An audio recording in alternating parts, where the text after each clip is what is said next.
प्यारे बच्चों, अज तुहाडे लई लेके आ चुकिया हाँ मैं सोशल साइंस से कुछ इंपॉर्टेंट MCQs पंजाबी विच क्लास 8वीं दे। तो जिवें कि तुहानूं पता है मैं ये सीरीज स्टार्ट क्यों की है, ताकि तुहानूं इंपॉर्टेंट MCQs जो तुहाडे पेपर में आ सकते हैं नाल ही फिलिप्स वन वर्ड क्वेश्चन सब बारे पता चले। तो जे तुहाने अज तक मेरे चैनल सबसक्राइब नहीं किया तो वो कर दो, नाल कर दो इस वीडियो लाइक, उस बैल आइकन भी तो सर दबा दिओ ताकि तुहानूं मेरी वीडियो की नोटिफिकेशन सब तो पहला मिले। पहले प्रश्न आप करन लगे हैं शुरू। पहला प्रश्न, अजोके मनुख दी लोड़ां की हन? तो इसका उत्तर है एड़ा असीमित। सैकेंड, पावर प्लांट के मजदूर धरती हेठों कोला कढ़ के प्लांट विच वरते रहे हैं, वह किस साधन की वरतों कर रहे हैं? तो इसका उत्तर है उड़ा विकसित साधन। नंबर 3, हेठा दर्शाया गया चित्र किस साधन को दर्शाता है? तो इसका उत्तर है एड़ा गैर कुदरती। नंबर 4, जतिंदर समुद्री तट ते रहिंदा है, वह समुद्र विचों वड्डी मात्रा विच मच्छियां, मोती, घोगे, सिप्पियां, हीरे जवाहरात आदि इकट्ठे करता है। कई थावां तो तां उस नूं पैट्रोलीयम पदार्थ भी मिलते हैं, वह किहड़े साधन की वरतों कर रहा है? तो इस उत्तर सस्ता समुद्री साधन। नंबर 5, भारत का लगभग किन्ने प्रतिशत हिस्सा पहाड़ी खेतर का है? तो इस उत्तर है एड़ा 30%। नंबर 6, नदियां, दरियावां अते समुद्री तट ते रहण वाले लोग खेती करन लई किहो जही मिट्टी की वरतों करते हैं? तो इसका उत्तर है एड़ा जलोढ़ी मिट्टी। नंबर 7, गंगा ब्रह्मपुत्र डेल्टा नूं सुंदरी दे दरख्त ज़्यादा होने कारण किस नाम नाल जानिया जाता है? तो इसका उत्तर है सुंदरबन दा डेल्टा। नंबर 8, जंगली जीवां लई भारती बोर्ड की स्थापना किहड़े सन विच कीती गई? तो इसका उत्तर है ईडी 1952। नंबर 9, भारत देश संसार का किन्ने प्रतिशत कच्चा लोहा पैदा करता है? तो इसका उत्तर है उड़ा 5.55%। प्रश्न 10, नक्शे विच रंगीन दर्शाए गए खेतर किहड़े खनिज की चंगी किस्म लई प्रसिद्ध मन्ने जाते हैं? तो इसका उत्तर है सस्सा कच्चा लोहा। नंबर 11, मनुख काफ़ी लंबे समय तो ऊर्जा के साधनों नूं घर के चूल्हे तो लैके वड्डे उद्योगां नूं चलाउण वास्ते वरतदा आ रहा है। इन्हां साधनां विच कोला, तेल, कुदरती गैस अते बिजली मुख हैं। इन्हां नूं किहड़े साधन आखदे हन? तो इसका उत्तर है ऊड़ा ऊर्जा के रवायती साधन। प्रश्न 12, किस खनिज की वरतों बिजली का समान बनाउण लई कीती जांदी है? तो इसका उत्तर है ईडी अबरक। नंबर 13, भारत विच 16वीं सदी विच किहड़े काल दा समा सी? तो इसका उत्तर है उड़ा मध्यकाल।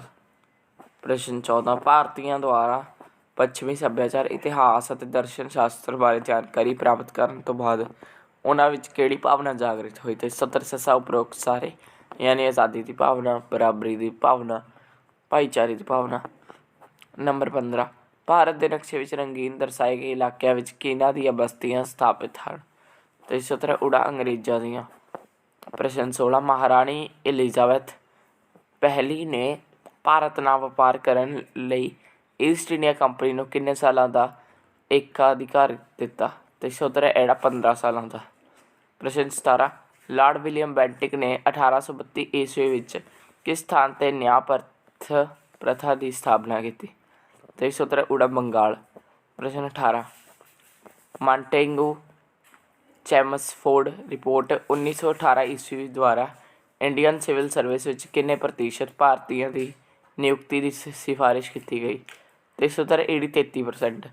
प्रश्न 19, भारत विच वख-वख लगान प्रणालियां नाल संबंधित प्रबंधां विच सब तो चंगा किहड़ा प्रबंध मन्निया जांदा सी? तो इस उत्तर ईडी महलवाड़ी। प्रश्न 20, ईस्ट इंडिया कंपनी ने 1765 ईस्वी विच किन्हां प्रांतां की दीवानी प्राप्त कर लई सी?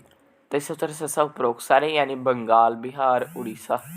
प्रश्न 21, खासी कबीले का मोढी कौन सी? तो इस उत्तर ईडी तीरुत सिंह।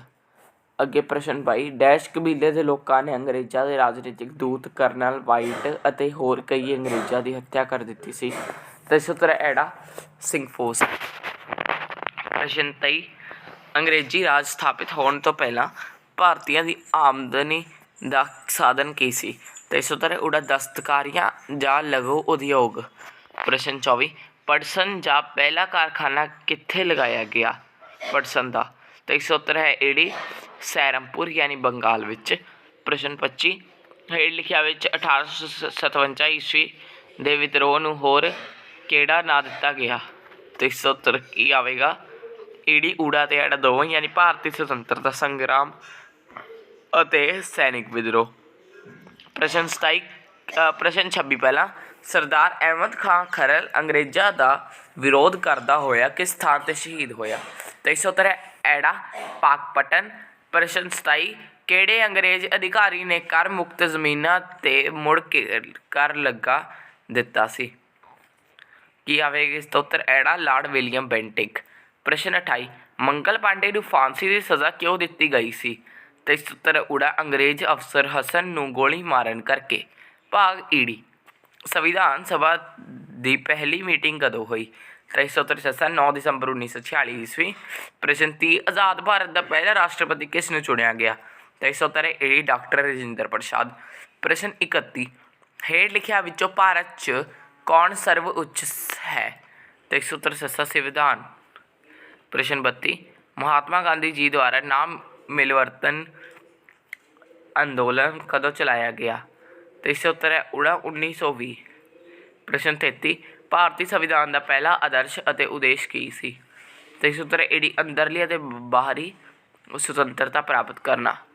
ਪ੍ਰਸ਼ਨ 34 ਜਾਤ ਪਾਤ ਧਰਮ ਰੰਗ ਨਸਲ ਆਦਿ ਦੇ ਆਧਾਰ 'ਤੇ ਕੋਈ ਵਿਤਕਰਾ ਨਾ ਕਰਨਾ ਕਿਸ ਨਿਆਂ ਅਧੀਨ ਆਉਂਦਾ ਹੈ? ਤਾਂ ਇਸ ਉੱਤਰ ਊੜਾ ਸਮਾਜਿਕ ਨਿਆਂ। ਪ੍ਰਸ਼ਨ 35 ਹੇਠ ਲਿਖਿਆਂ ਵਿੱਚੋਂ ਧਰਮ ਨਿਰਪੱਖਤਾ ਦੀ ਉਦਾਹਰਨ ਕਿਹੜੀ ਹੈ? ਤਾਂ ਇਸ ਉੱਤਰ ਊੜਾ ਭਾਰਤ ਦੇਸ਼ ਵਿੱਚ ਵੱਖ ਵੱਖ ਧਰਮਾਂ ਦੇ ਰਾਸ਼ਟਰਪਤੀਆਂ ਦੀ ਨਿਯੁਕਤੀ। ਪ੍ਰਸ਼ਨ 36 ਮੌਲਿਕ ਅਧਿਕਾਰ ਭਾਰਤੀ ਸੰਵਿਧਾਨ ਦੇ ਕਿਹੜੇ ਭਾਗ ਵਿੱਚ ਹਨ? ਤਾਂ ਇਸ ਉੱਤਰ ਹੈ ਈੜੀ ਤੀਸਰਾ ਭਾਗ। ਪ੍ਰਸ਼ਨ 37 ਜੈਵੀਰ ਆਪਣੇ ਕੱਪੜੇ ਦੀ ਦੁਕਾਨ 'ਤੇ ਆਪਣੇ ਕਰਮਚਾਰੀ ਰਵੀ ਕੋਲੋਂ ਸਵੇਰੇ 8 ਵਜੇ ਤੋਂ ਰਾਤ 8 ਵਜੇ ਤੱਕ ਬਿਨਾਂ ਛੁੱਟੀ ਦਿੱਤੇ ਲਗਾਤਾਰ ਕੰਮ ਕਰਵਾਉਂਦਾ ਹੈ। ਇਸ ਨਾਲ ਰਵੀ ਦੇ ਕਿਹੜੇ ਅਧਿਕਾਰ ਦੀ ਉਲੰਘਣਾ ਹੋਈ ਹੈ? ਤਾਂ ਇਸ ਤਰ੍ਹਾਂ ਐੜਾ ਸ਼ੋਸ਼ਣ ਦੇ ਵਿਰੁੱਧ ਅਧਿਕਾਰ। ਪ੍ਰਸ਼ਨ 38 ਅਧਿਕਾਰਾਂ ਅਤੇ ਕਰਤੱਵਾਂ ਵਿੱਚ ਕਿਹੋ ਜਿਹਾ ਸੰਬੰਧ ਹੈ? ਤਾਂ ਇਸ ਉੱਤਰ ਹੈ ਊੜਾ ਇੱਕੋ ਮਿੱਕੇ ਦੇ ਦੋ ਪਾਸੇ, ਇੱਕ ਸਿੱਕੇ ਦੇ ਦੋ ਪਾਸੇ। ਪ੍ਰਸ਼ਨ 39 ਲਾਜ਼ਮੀ ਅਤੇ ਮੁਫਤ ਸਿੱਖਿਆ ਦਾ ਅਧਿਕਾਰ ਐਕਟ ਕਦੋਂ ਪਾਸ ਕੀਤਾ ਗਿਆ? ਤਾਂ ਇਸ ਉੱਤਰ ਐੜਾ 2009 ਵਿੱਚ। ਪ੍ਰਸ਼ਨ 40 ਭਾਰਤੀ ਸੰਵਿਧਾਨ ਦੇ ਮੌਲਿਕ ਅਧਿਕਾਰ ਡੈਸ਼ ਦੇ ਸੰਵਿਧਾਨ ਤੋਂ ਪ੍ਰੇਰਿਤ ਹੋ ਕੇ ਸ਼ਾਮਿਲ ਕੀਤੇ ਗਏ ਹਨ? ਤਾਂ ਇਸ ਉੱਤਰ ਹੈ ਊੜਾ ਅਮਰੀਕਾ। ਤਾਂ ਪਿਆਰੇ ਬੱਚਿਓ ਅੱਜ ਦੀ ਵੀਡੀਓ ਲਈ ਇੰਨਾ ਹੀ। ਮੈਂ ਤਾਂ ਸਭ ਨੂੰ ਮਿਲਾਂਗਾ ਅਗਲੀ ਵੀਡੀਓ ਵਿੱਚ। ਇਸ ਨੂੰ ਪੂਰਾ ਦੇਖਣ ਦੇ ਲਈ ਧੰਨਵਾਦ।